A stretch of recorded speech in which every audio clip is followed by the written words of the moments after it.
Salve everybody, it's Zilx here, and welcome to week 3 of the Elysian Battle League. If you'd like to skip right to the battle, click the annotation on screen now, and if you'd like to see what team I'm bringing this week, then continue watching.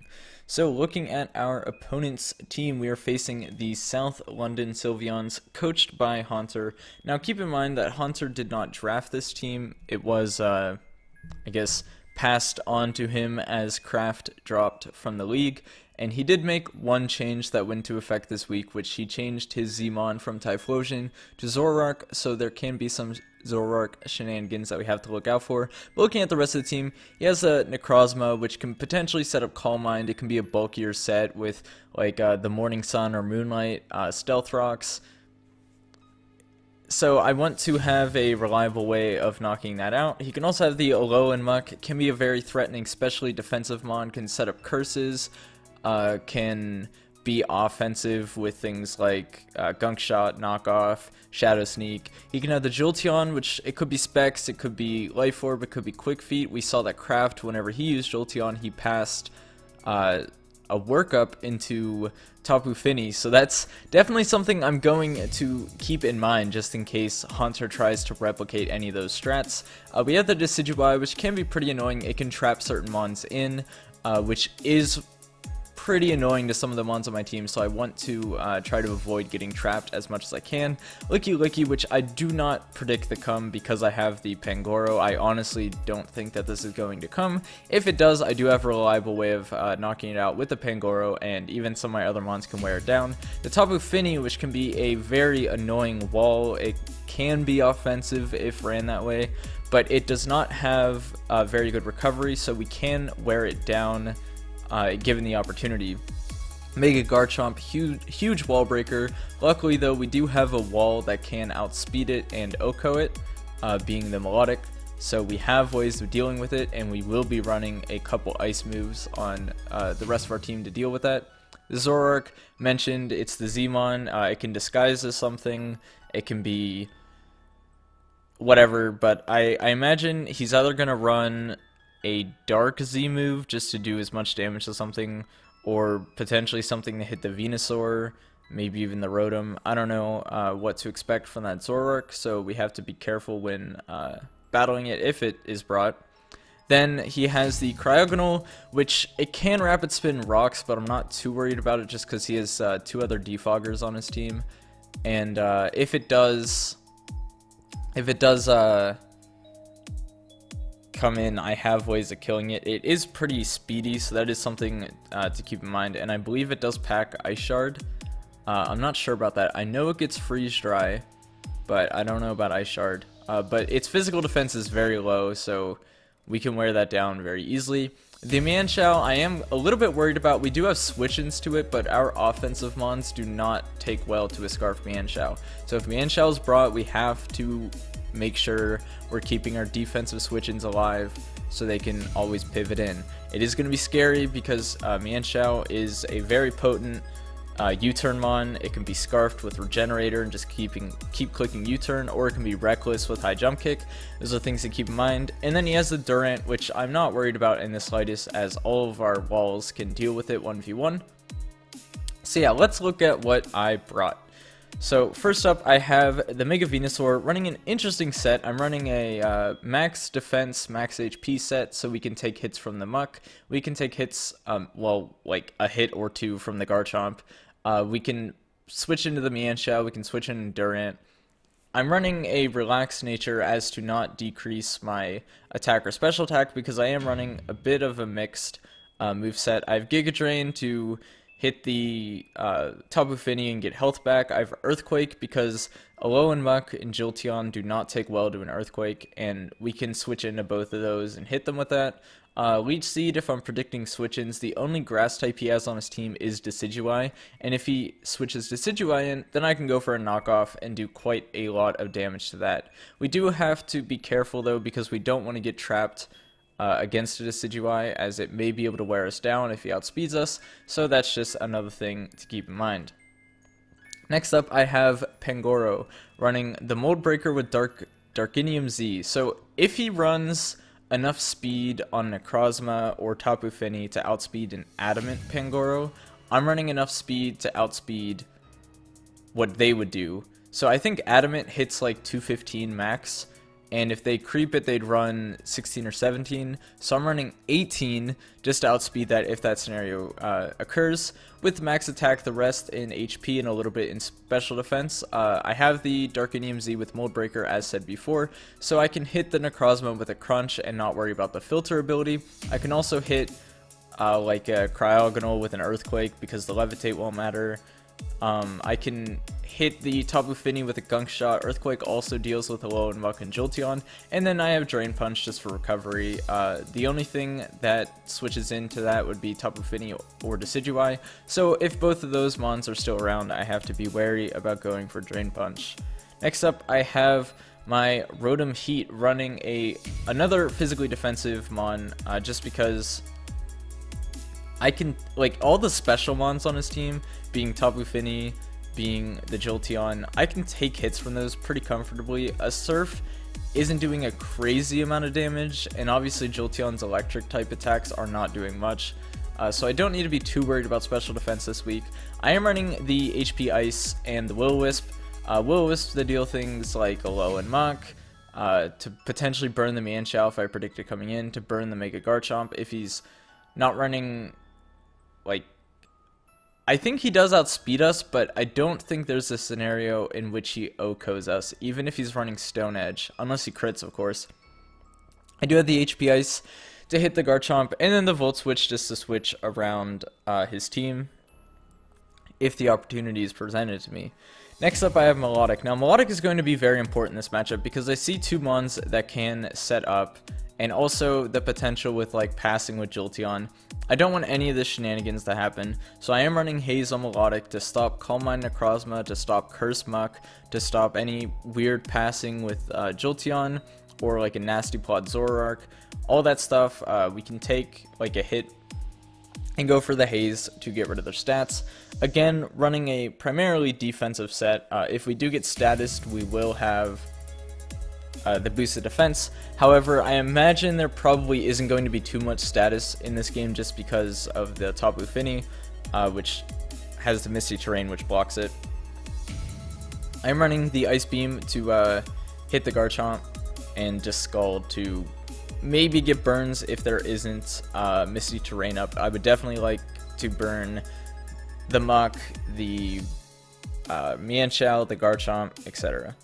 Next up, I have a very interesting set on my Landorus. So, normally, if Alolan Muck is like a Solfest set, or if Tapu Fini is especially defensive, even Zoroark can take like a Sludge Wave pretty well. Or sorry, not Zoroark, Cryogonal, because I can't hit it with Earth Power due to Levitate. I am running a Modest with Calm Mind, a Yache Berry to take a Hidden Power Ice from like the Jolteon or whatever else. Obviously the Sheer Force ability, enough speed to outspeed, I think max speed Fini. Yeah, if he happens to run max speed Fini, this will outspeed, and Sludge Wave is doing a lot to Tapu Fini, especially after a Calm Mind. I think it does like 70-ish%, somewhere in that range. Depends on the spread. And obviously, after a Calm Mind, Earth Power is doing work to his entire team, barring the Decidueye, which I can hit with an HP Ice, and the Cryogonal, which I can hit with a Sludge Wave, although I think it might take a +1 Sludge Wave. I didn't do the calc on that, but I will do the calc if it's brought and that matchup ever occurs. But yeah, so this is the Landorus set I'm running. Hopefully I can actually get the Calm Mind off, because that would be pretty cool. And finally, I have Donphan, just running a pretty standard set. No knockoff. I would have liked knockoff, but I wanted the Ice Shard to deal with the Mega Garchomp if there was ever an opportunity presented to me where I could switch in, take a hit, and hit him with 1, maybe 2 Ice Shards. Obviously, Earthquake, because Alolan Muck, Jolteon, as I've stated many times, do not take well to Earthquake. Rapid Spin to get rid of rocks if they're set up, and then Stealth Rocks to set them up, although I imagine they will get defogged away by either the Decidueye or the Tapu Fini if he's given that opportunity, but I will try to capitalize on that if that's the case. So yeah, let's get into the battle, let's see what he brought, and hopefully I do well. Alright, so looking at the battle, we can see that he has the Necrozma, the Zoroark, the Cryogonal, the Decidueye, I was blinking for a second, the Tapu Fini, and the Mega Garchomp. So as we see, there's no Jolteon and no Alolan Muck, which allows for some of my special attackers to actually do a bit more damage. I can kind of freely Volt Switch with Rotom, barring the Garchomp, but Garchomp isn't going to want to switch in anyways unless Misty Terrain is up, fearing getting burned. So that's something that is good for me. I'm thinking about leads. I'm probably going to lead with Donphan to get up rocks and see what he's going to lead with. So yeah, let's just start the match. So I do lead with the Donphan as he leads Tapu Fini. I know I can take a Surf or a Scald. He does have obviously the Surf because Misty Terrain. I then predict him to defog after setting up my rocks and get my Venusaur for free, and I just go for a knockoff. Or no, sorry, I go for a Leech Seed first, and then I go for a knockoff, doing a crazy amount of damage to that Decidueye, getting rid of its Choice Band. So it's interesting to see that this thing is banded, and then he turns into his Cryogonal, but it ends up actually being the Zoroark, and he goes for Z Shattered Psyche. Now this should have knocked me out here, but instead he wasn't running the right EVs, or he wasn't running any EVs. I don't remember exactly what it was, but that didn't knock me out, and it really didn't end up mattering towards the end. You'll see anyways, but yeah, so I switch into my I think my Melodic and then into the Rotom, and I try to burn the Garchomp that comes in, but instead he goes Tapu Fini, which is totally fine by me. I just go for a Volt Switch to gauge the damage on the Fini, but instead he goes Cryogonal, which pretty much allows me to go into my Pangoro for free, scaring him out. He goes into Decidueye, and I made the mid-ground play clicking Gunk Shot because nothing on his team really wanted to take a Gunk Shot, as it almost knocks out the Decidueye, and then I'm able to knock it out with Crunch. Then we do some pivoting, and I'm able to burn the Cryogonal as he goes for an Ice Beam, which is doing absolutely nothing even without any special defense investment, and I just Volt Switch into my Pangoro. Again, same situation, I can hit something really hard here. Now, I do misplay a little bit by clicking Earthquake, and the reason why I clicked Earthquake is because nothing on his team resists Earthquake, and I didn't want to miss a Gunk Shot. Now, had I gone for Drain Punch, I would have knocked out the Cryogonal, been at near full health. I don't know exactly how much health I would have had, and then I could have taken a hit from the Garchomp. But anyways, he does knock me out with the Garchomp. I go into my Landorus, I set up the Calm Mind, live in Aqua Tail, knock out the Garchomp, he goes Tapu Fini, and I do a tremendous amount of damage with the Sludge Wave, knocking him down to around like 29%. I go my Rotom and I click Volt Switch after obviously he knocked out my Landorus, allowing me to go into my Melodic. Now, at this point in the match, I'm thinking, okay, he hasn't brought in Necrozma as a defensive pivot. He's probably an offensive set or a setup set. I need my Melodic at as much HP as possible, so that way I can 1v1 it. So he brings in the Zoroark, goes for Dark Pulse. I do believe I get flinched here. Yeah, I do. Which obviously it doesn't really matter. He then switches back into Tapu Fini to set up the Misty Terrain, so that way he cannot get burned. And I'm just going to continue clicking Scald. At this point, I am negating his leftovers until he gets the special attack drop. So now he is gaining a little bit of HP every turn, but the Misty Terrain is wearing down and his health is also going down. Now at this point, I'm getting pretty low, so I know I have to recover. And thankfully I do, because he actually gets a critical hit there, and had I not recovered, he may have been able to knock me out. But I get back to a safe amount of HP, I recover again so I can be all the way at full. I'm okay with the Tapu Fini getting some HP back. He then goes for a Moonblast, and I Scald again, hoping to get a burn while the Misty Terrain is down. I don't get one on that turn, however, he goes for Ice Beam here, which I don't know why. Like, even if he was going for a Freeze, I still thought myself was Scald. But again, no burn on the Fini. And at this point, if he switches out the Zoroark, it's probably not going to kill, but it's going to do quite a lot after the special attack drops. And he decides not to switch out the Zoroark, and I do get the burn on the Fini, which allows it to basically negate the leftovers. He does freeze me. Again, it doesn't matter because I have Scald, and I even thawed out the turn. I didn't use Scald anyways. But it wouldn't have mattered even if I didn't thaw out there. It would have panned out the same way. But now I can pretty much go into my Rotom Heat as he goes for the Moonblast, allowing me to Volt Switch, knocking out the Tapu Fini. And then he's going to go into Zoroark. Now Zoroark basically is... it's not death fodder at this point, but he does go for the Memento to drop my special attack, meaning my Scald is basically going to be doing nothing as he starts setting up the Calm Mind. Now thankfully for me, I do have the Haze, which is going to get rid of both my stat resets and his stat resets. He also reveals that he has the Autotomize, so I'm thinking, okay, it's probably stored power, and as he does reveal the stored power there. Now I know if this turn, basically this turn I am capable of going for a Scald again, because even after he gets the boost, I can take a stored power and then go for a Haze on the next turn. So I take the stored power, I go for the Haze, get rid of all the stat boosts, and at this point I can beat the Necrozma. Now that the leftovers are negated, I can freely just like either click Scald or Haze whenever I need to. He tries to Calm Mind again, I have to get rid of those stats as fast as possible. At this point it's pretty much revealed that he does not have the Moonlight or the Morning Sun, as he probably would have gone for it there. But I would be able to stall out this Necrozma if it went long enough, just because I got the burn. And yeah, I am able to knock him out, and I get the 4-0 victory at the end. Melodic is just such a good mon in the Draft League format, whether you can stop setup sweepers or just stop big physical walls or even run fast and burn things with Scald. It's just such a good mon. It has a recovery move that has 16 uses instead of a lot of mons only have like 8 uses on the recovery move, and it's pretty fast, so it's just a great mon. And obviously being able to outspeed that Necrozma without the Autotomize boost was very nice as well. So yeah, that is it for this match. I'm thankful that I won, because a little bit of a spoiler here, if you guys didn't watch the other matches, you probably want to tune out now, because I am going to talk about another match that happened this week.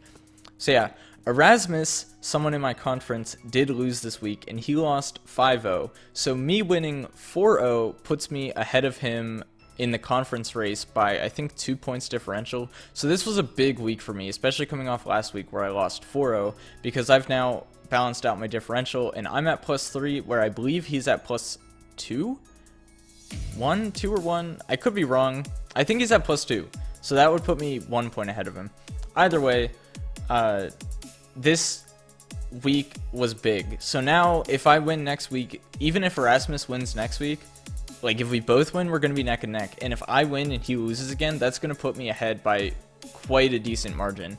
And the way we're doing the playoffs is basically there's 4 people for conference, and the 2 best teams per conference go to playoffs.